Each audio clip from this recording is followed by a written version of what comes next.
नमस्कार दोस्तों, राधे राधे। एक बार फिर आप सभी तमाम लोगों का हमारे इस वीडियो में स्वागत है। उम्मीद करती हूँ आप लोग स्वस्थ होंगे, मस्त होंगे, अपना और अपनों का ख्याल रख रहे होंगे। 1 नवंबर 2018 की बात है कि एक लड़का एक लड़की को मिलने के लिए नदी के किनारे बुलाता है। उस लड़की को भी उस लड़के पे बहुत ज्यादा ट्रस्ट था और उसके बुलाने पे वो चली जाती है। चली तो जाती है लेकिन वह वहां से कभी लौट कर वापस नहीं आती और शायद वो अपनी मौत को गले से लगा लेती है। जब वहां जाती है तो वो लड़का पहले से ही वहां कुल्हाड़ी लेकर तैयार था। जैसे ही पहुंचती है, बिना कुछ बोले, बिना कोई बात सुने, किसी बात पर ना झगड़ा हुआ, कुछ नहीं हुआ, वो सीधे कुल्हाड़ी से उसके गर्दन पे वार कर देता है और उसकी गर्दन धड़ से अलग हो जाती है। और उसके बाद उसके बॉडी के 3 पार्ट्स करता है, 3 टुकड़े में काटता है। उसके 2-3 दोस्त उसकी हेल्प करते हैं उसमें, और काटने के बाद वो वहीं पर एक गड्ढा खोद के उसमें उस डेड बॉडी को दफना देता है और दफनाने के बाद वह घर चला जाता है। ऐसी क्या वजह थी कि जिसके कारण इस लड़की की हत्या कर दी गई, और हत्या करने वाला लड़का कौन था, उसका उस लड़की से क्या रिलेशन था, इन सारी चीजों के बारे में हम लोग आगे वीडियो में जानते हैं। आज की ये कहानी है उत्तर प्रदेश के रामपुर की। रामपुर में एक थाना लगता है गंज थाना का निवासी राहेल नवंबर 2018 को पुलिस स्टेशन जाता है और पुलिस स्टेशन जाके अपनी बहन की गुमशुदगी की रिपोर्ट लिखाता है। वो पुलिस वालों से कहता है कि मेरी बहन का कुछ पता नहीं चल रहा है, और वो इस तरह से कभी बिना बताए घर से नहीं जाती है, लेकिन उसको कई दिन हो गए हैं, उसका कुछ भी पता नहीं चल रहा है।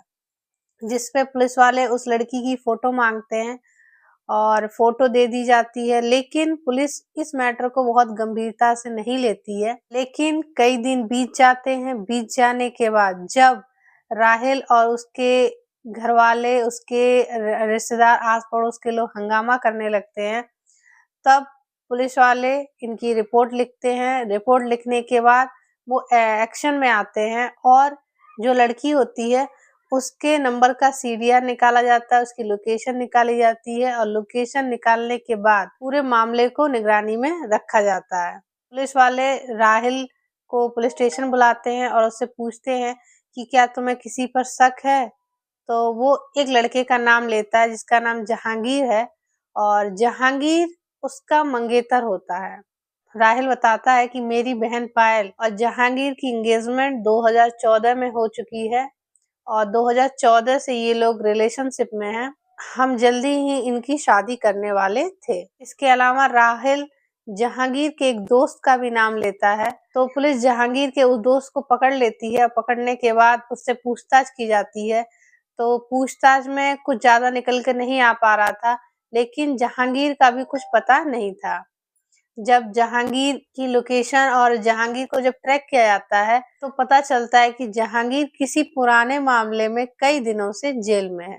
जब पुलिस वालों को ये पता चलता है कि वो किसी पुराने अपराध में जेल में है, तो पुलिस को कहीं न कहीं इस बात पे शक हो जाता है, और शक होने के बाद वो कोर्ट से इसकी 3 दिन की रिमांड लेते हैं, और रिमांड लेने के बाद जहांगीर को पूछताछ के लिए ले जाते हैं। पुलिस वालों को 3 दिन की रिमांड मिली थी। जहांगीर सोच रहा था कि 3 दिन का टाइम कैसे न कैसे काट लूं, उसके बाद शायद जो खतरे की घंटी है वो मुझसे टल जाए, लेकिन ऐसा नहीं था। पहले दिन तो उसने किसी भी क्वेश्चन का सही जवाब नहीं दिया और बातों को इधर-उधर टहला रहा था। 24 नवंबर 2018 को पुलिस दोबारा पूछताछ करती है, तो वो पुलिस वालों को बताता है कि हाँ, मैंने ही पायल का कत्ल किया है, और कत्ल करने के बाद उसकी डेड बॉडी को मैंने यहाँ से 650 किलोमीटर दूर राजस्थान के अजमेर में दफना दिया है। वो लोकेशन बताता है। पुलिस वाले वहां जाते हैं, लेकिन वहां ऐसा, जब पुलिस उस लोकेशन पर पहुंचते हैं तो वहां कोई डेड बॉडी नहीं होती है।